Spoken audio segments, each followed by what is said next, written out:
Berdasarkan data Universitas WHO, Gajah Mada sebanyak UGM 800.000 tewas setelah orang melompat dari meninggal lantai karena 11. Hai Sobat Naratif, selamat pagi. Kembali lagi bersama saya, Sarah Sihan di acara Naratif. Beberapa waktu yang lalu, kita baru saja dihadapkan dengan kasus yang lagi-lagi dialami oleh anak muda Indonesia. Ya, kasus Tegar Sinar Ramadan yang bertepatan dengan Hari Kesehatan Mental Sedunia. Tegar mengakhiri hidupnya karena permasalahan gangguan mental yang dialaminya. Kami, keluarga besar Naratif, mengucapkan bela sungkawa sedalam-dalamnya kepada keluarga yang ditinggalkan. Semoga diberikan ketabahan. Dari kasus ini kita bisa melihat bahwa banyak anak muda Indonesia mengakhiri hidupnya karena permasalahan gangguan kesehatan mental. Di sini saya berpesan, cari teman cerita Anda, apapun itu dan siapapun orang yang Anda percaya, karena beban Anda tidak bisa Anda pendam sendiri. Dan pagi hari ini kita akan mengupas tuntas tentang kesehatan mental. Untuk teman-teman di rumah, ini acara untuk kalian. Maka pagi hari ini kami telah kedatangan 5 bintang tamu yang akan membagikan pengalaman dan ilmunya bersama kita. Bintang tamu saya yang pertama adalah seorang psikolog klinis anak dan remaja, Dr. Anggi Natania Devi. Selamat pagi dok. Selamat pagi Mas Sarah. Apa nih kabarnya? Apa kabar? Baik, Sarah. Baik. Alhamdulillah. Dan di sebelahnya kita sudah kedatangan seorang psikiater, Dr. Yulia Ratnasova. Selamat pagi dok. Selamat pagi. Apa kabar dok? Alhamdulillah. Dan bintang tamu saya yang ketiga adalah aktris yang cantik dan berbakat sekaligus pernah mengalami gangguan kesehatan mental. Dia adalah Ariel Tatum. Selamat pagi Ariel. Selamat pagi. Apa nih kesibukannya akhir-akhir ini? Syuting film dan endorsement. Wah, sibuk ya berarti. Dan di sebelahnya adalah gadis yang tengah mengampu pendidikan sebagai mahasiswi dan sekaligus tengah mengalami gangguan kesehatan mental. Dia adalah Zahra Najwa. Selamat pagi Zahra. Selamat pagi. Apa kabar nih? Apa kesibukannya sebagai mahasiswi? Cuman kerjain tugas kuliah aja sih. Sibuk ya berarti sebagai mahasiswa Lumayan. juga. Dan bintang tamu kita yang terakhir adalah pembawa kebahagiaan dengan lagu maupun motivasinya. Dia adalah Nadine Andisa. Selamat pagi Nadine. Pagi. Apa kabar nih, kesibukannya apa akhir-akhir ini? Kabar baik. Akhir ini cuma persiapan sih buat proyek ini. Wah, sibuk ya. Iya, cukup sih. Baik, kita udah kedatangan 5 bintang tamu kita. Saya ucapkan terima kasih kepada kelima bintang tamu karena sudah menyempatkan hadir untuk berbagi cerita di acara Naratif pagi hari ini. Baik, seperti tema kita pada pagi hari ini, kami akan membicarakan dengan topik kesehatan mental atau biasa kita kenal dengan mental health, kan? Untuk teman-teman di luar sana nih, mungkin banyak yang belum tahu apa itu kesehatan mental atau apa itu mental disorder. Mungkin dari sekarang dari Dr. Devi sendiri bisa menjelaskan ke teman-teman semua apa itu kesehatan mental atau apa itu mental disorder. Oke.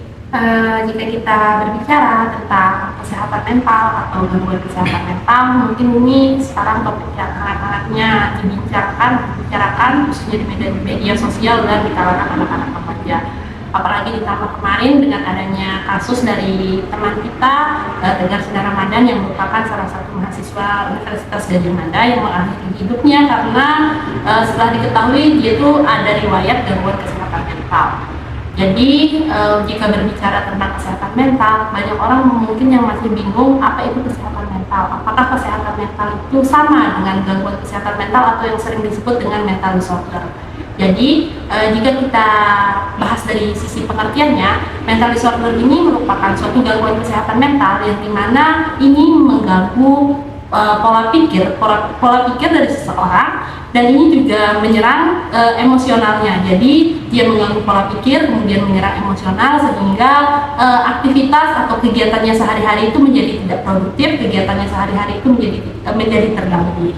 Namun jika kita berbicara tentang kesehatan mental itu merupakan suatu kondisi seseorang secara psikologis dan mental di mana dia itu sehat dari emosional, dari segi pikiran, sehingga dia itu bisa melaksanakan atau melakukan kegiatan sehari-hari dengan cukup produktif. Berarti dari penjelasan dokter Devi itu kesehatan mental dan mental disorder itu berbeda ya? Iya,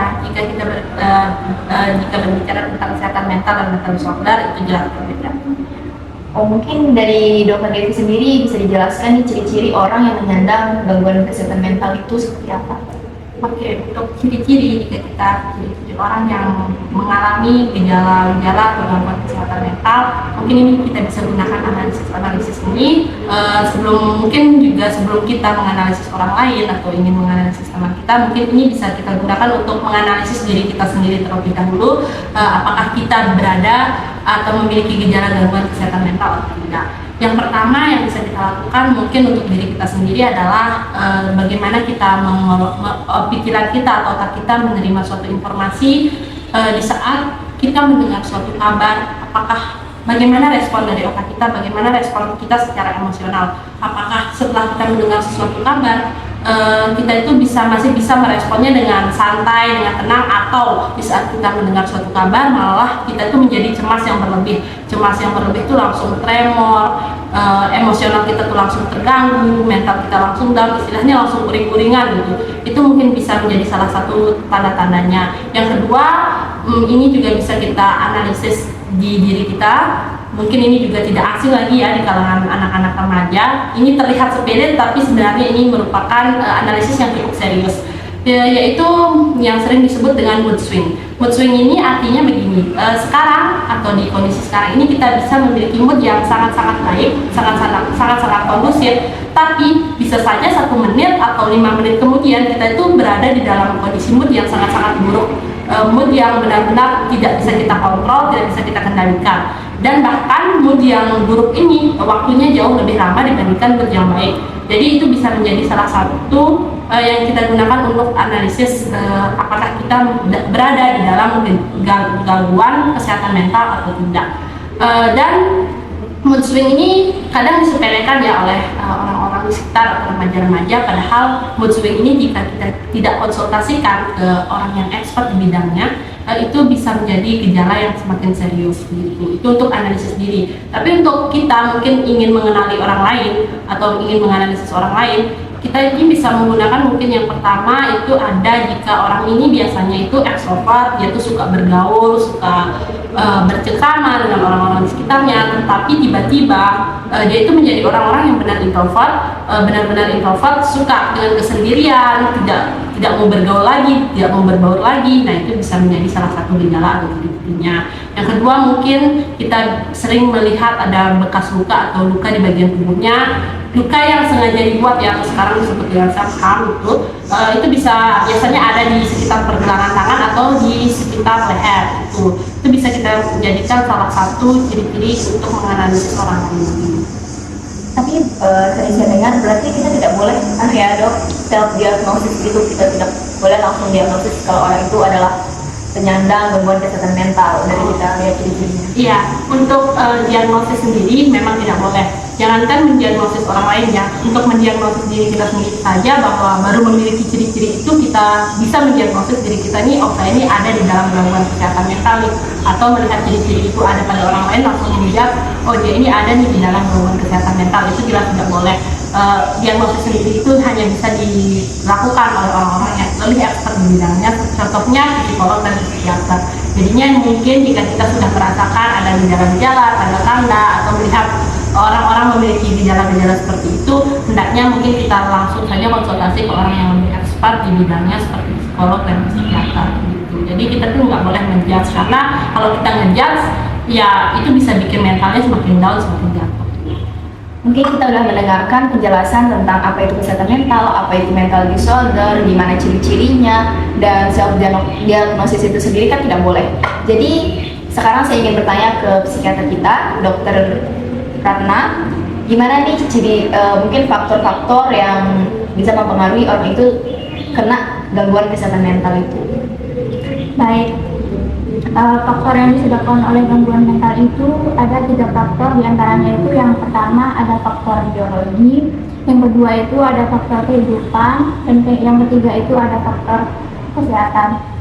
Nah, sedangkan untuk faktor biologi ini yang disebabkan oleh gangguan genetik, kimia pada otak dan dan otak-otak pada lainnya. Dan sedangkan untuk faktor kehidupan ini yang disebabkan oleh racun, alkohol, obat-obatan, dan obat-obatan seperti yang disebabkan oleh gangguan-gangguan yang lain.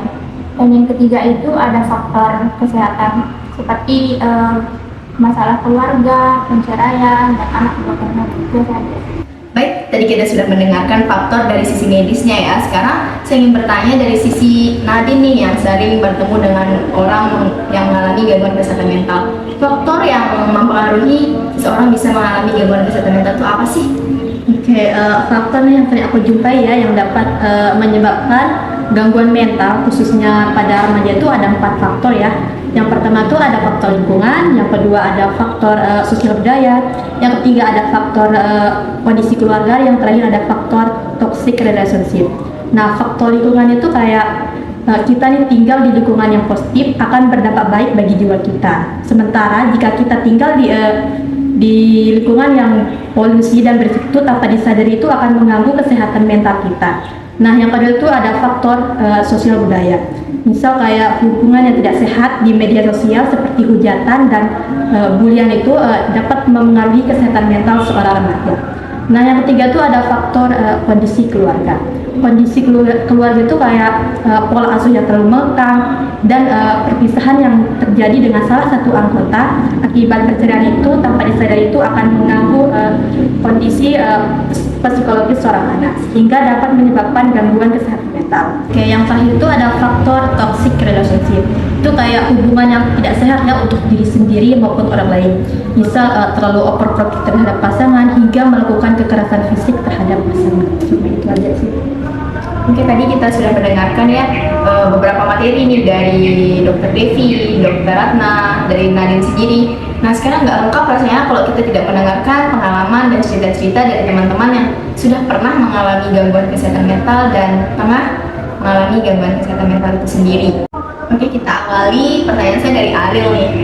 Awal tahu kena gangguan kesehatan mental itu kapan sih, Ariel? Pertama kali itu aku ngerasain keanehan tuh pada umur 11 tahun. Jadi setelah berlanjut karena dibilang masih remaja, usianya masih Kecil ya? pertumbuhan ya. Terus umur 13 tahun aku membutuhkan bantuan profesional nih. Lalu aku ke psikolog hingga melakukan kontrol guru rutin. Didiagnosanya nggak langsung gitu, 3 tahun berlangsung baru didiagnosa pada saat umur 18 tahun. Jadi awal didiagnosis sama dokter itu didiagnosisnya apa nih, Ariel? Dia borderline personality disorder atau kepribadian ambang dan tidak stabil dalam diri. Oh, dan mungkin nih saya mau tanya, reaksi dari orang-orang di sekitar Ariel, mungkin dari keluarga, dari fans gitu kan, karena Ariel seorang public figure, gimana nih reaksi orang-orang saat tahu kalau Ariel itu mengalami gangguan kesehatan mental? Anggapan orang sekitarku sih mendukung banget untuk sembuh karena mental lebih penting dari apapun. Jadi aku memutuskan diri untuk mengundurkan diri dari dunia hiburan dan memutuskan diri untuk vakum sehingga melakukan hal-hal yang positif seperti membaca buku, yoga, ataupun menggambar. Oke, itu dari Ariel ya yang sudah pernah mengalami gangguan kesehatan mental.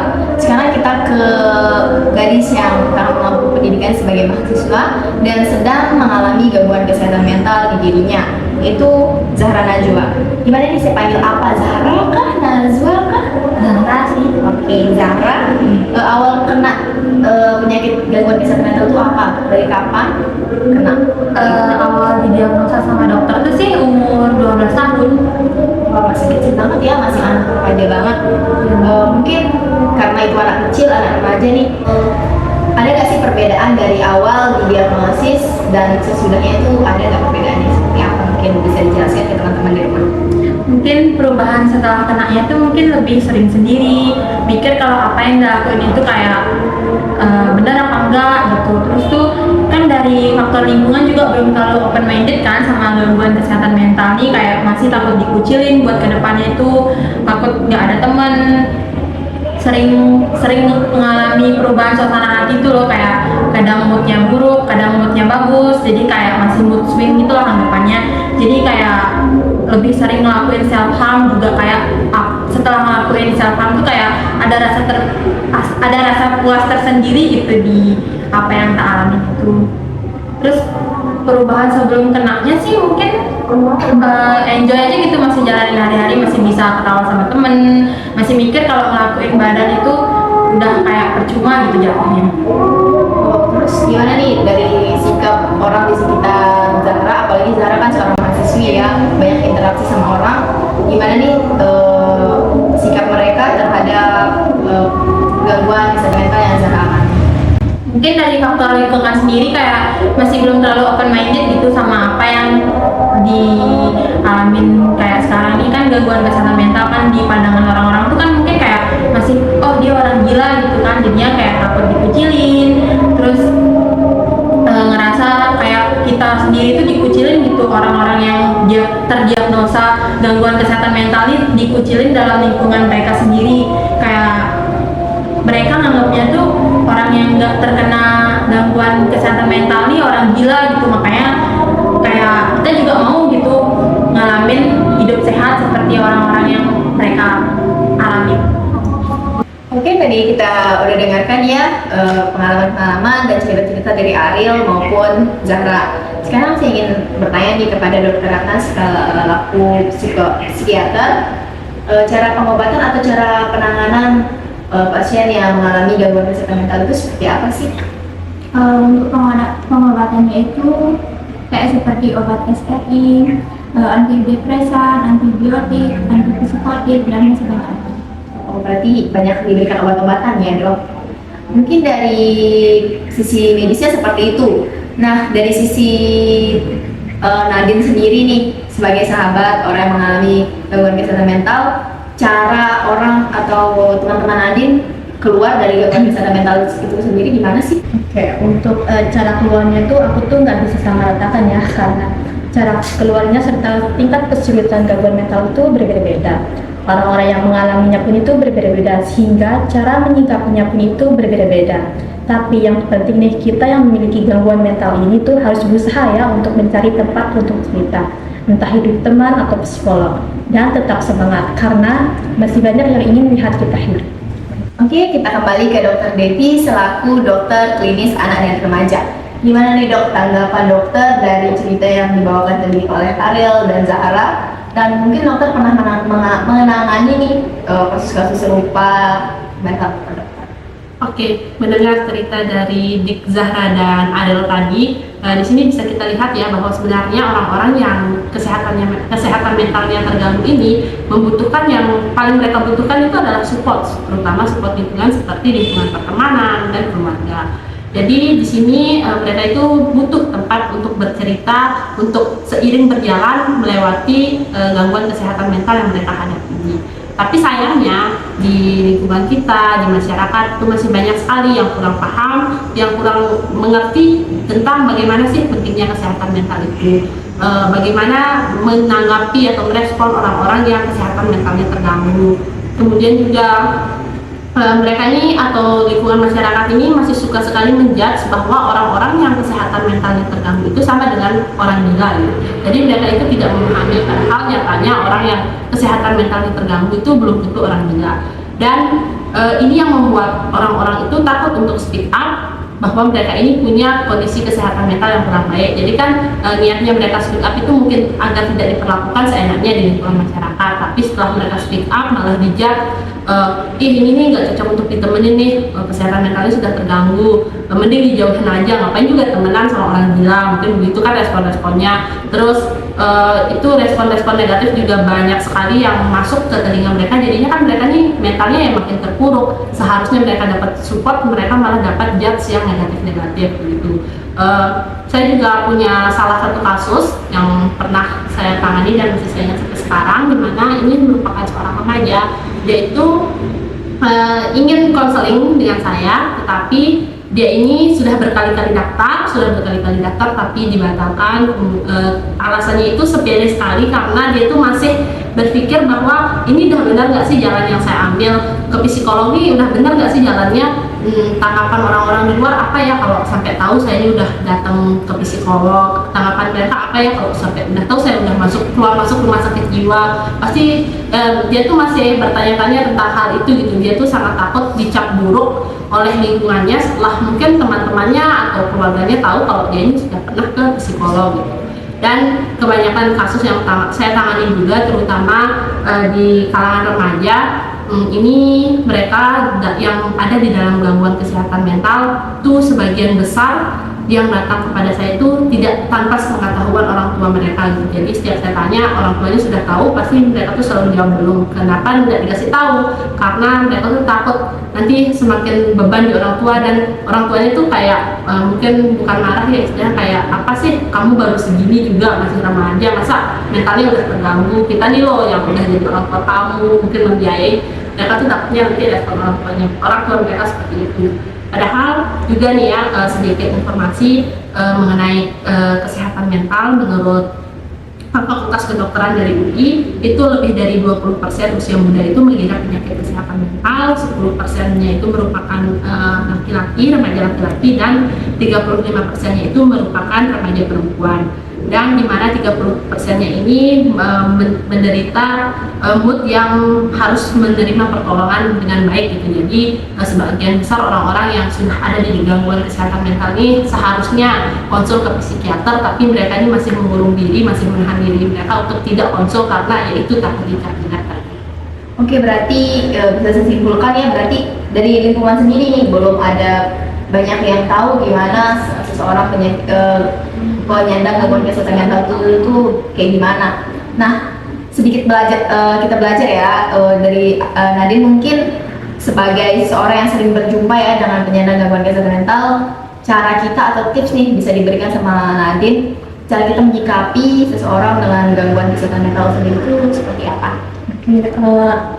Caranya ketika kita ya berhadapan dengan mereka yang memiliki gangguan mental ini, cukup tuh kita menjadi pendengar yang baik ya bagi mereka.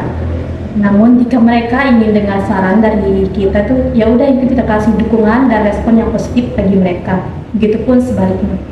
Itu aja sih. Berarti penyandang gangguan kesehatan mental ini hanya perlu didengarkan ya. Betul sekali.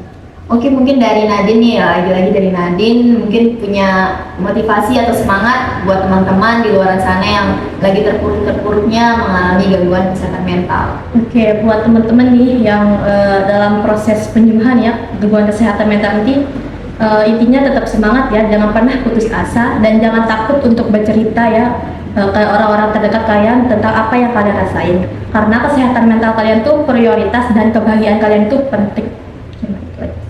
Oke, dari Zahra sendiri nih, gimana cara menyemangati diri Zahra sendiri, mungkin bisa di-share ke teman-teman di luar sana. Intinya sih jangan pernah takut mau datang ke rumah sakit jiwa atau psikolog itu, karena nggak semua orang yang datang ke sana itu tuh orang gila. Ya mau yang mengalami gangguan kesehatan mental, bipolar, depresi gejala berat atau ringan, intinya jangan patah semangat. Masih banyak yang pengen ngeliat kalian hidup. Buat diri sendiri sih ya kayak makasih udah bertahan sampai sejauh ini, sama maaf sedikit egois sama diri sendiri. Ini sih. Oke, dari Ariel nih yang sudah pernah dan udah keluar ya dari gangguan kesehatan mental, gimana cara Ariel mungkin menyemangati diri Ariel sendiri, bisa dikasih tahu ke teman-teman di rumah.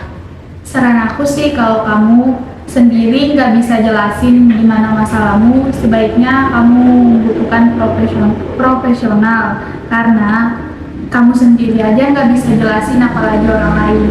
Jadi kamu harus membutuhkan psikolog atau psikiater. Oke, dari psikiater kita mungkin punya motivasi dan semangat untuk teman-teman.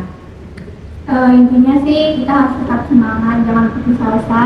Masih banyak orang di luar sana yang masih ingin melihat kita hidup, dan masih banyak orang di luar sana yang masih support system kita, dan kita tuh harus tetap semangat dan berjuang.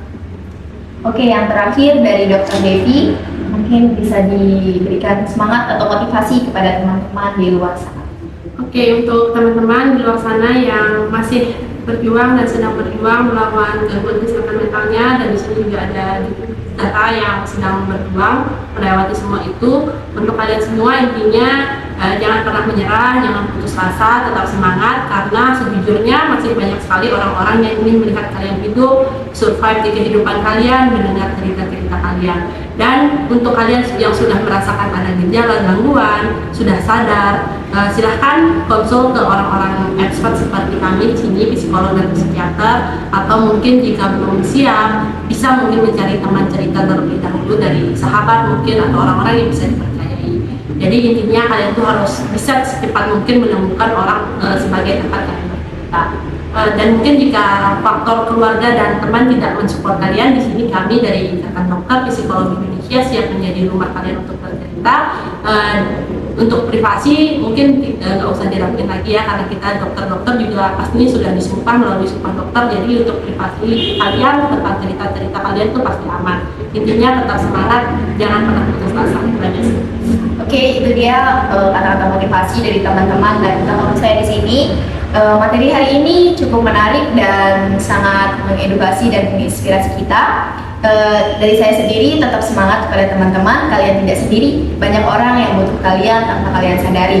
Oke, terima kasih kepada bintang tamu saya karena sudah memberikan pengalaman, cerita, motivasi kepada teman-teman di rumah. Oke, terima kasih terakhir untuk kalian yang sudah membersamai saya dari acara awal sampai acara akhir. Semoga mengedukasi dan menginspirasi kita. Saya Sarah Sehan, pamit undur diri. Sampai berjumpa di acara selanjutnya. Selamat beraktivitas dan salam naratif.